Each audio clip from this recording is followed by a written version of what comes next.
नमस्कार मंडळी, आज आपण बनवणार आहोत पौष्टिक असा मूग डाळीचा डोसा. ज्यांना शुगर आहे त्यांच्यासाठी हा डोसा खाल्ल्यामुळे रक्तातील इन्सुलिन मेंटेन ठेवते. त्याचसोबत जे व्हेजिटेरियन आहेत त्यांच्यासाठी हा उत्तम प्रोटीनचा सोर्स आहे. चला तर आता आपण पाहूयात याचे साहित्य. यासाठी लागणार आहेत हिरवी मूग, 2 चमचे तांदूळ, 2 चमचे उडीद डाळ आणि काही मेथीदाणे. हे सर्व जिन्नस स्वच्छ पाण्याने धुवून 5 ते 6 तासासाठी पाणी घालून आपण भिजत ठेवणार आहोत. 5 ते 6 तासानंतर मिक्सरला बारीक वाटून घेणार आहोत. मिक्सरला बारीक वाटून घेतल्यानंतर आपण 10 मिनिटे साईडला पीठ फुगण्यासाठी ठेवणार आहोत. आता आपण डोसासोबत खाण्यासाठी बटाट्याची भाजी बनवूया. त्यासाठी आपण गॅसवरती कढई ठेवून घेतली आहे. त्यामध्ये थोडंसं तेल ॲड करायचं. तेल गरम झालं की जिरे मोहरी, त्यासोबतच हिरवी मिरची ठेचून घेतलेली, त्यासोबतच उभा कट करून घेतलेला कांदा पटकन व्हावा यासाठी थोडंसं मीठ, 8 ते 10 कढीपत्त्याची पाने, थोडीशी हळद.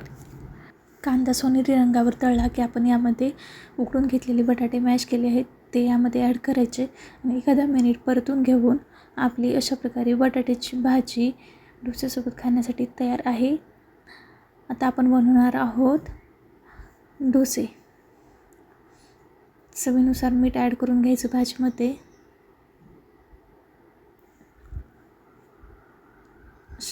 डोसे बनवताना गॅसची फ्लेम मीडियम ठेवायची आणि डोसा पॅनला चिकटू नये यासाठी थोडंसं पाणी टाकून आपण कॉटनच्या कपड्याने पुसून घेणार आहोत.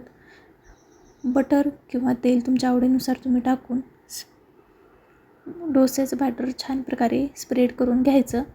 होता होईल थोडं पातळ डोसा होईल याची काळजी घ्यायची. वरून थोडंसं तेल किंवा तूप टाकून छान प्रकारे सोनेरी रंगावर डोसा भाजून घ्यायचा. अशा प्रकारे आपला मूग डाळीचा पौष्टिक आणि टेस्टी डोसा बनवून तयार आहे. अशा प्रकारे आपण दुसराही बनवून घेत आहोत. सर्व डोसे याच प्रकारे बनवून घ्यायचे. हे डोसे खाण्यासाठी खूप टेस्टी, त्यासोबत पौष्टिकही असतात आणि बनवायलाही झटपट.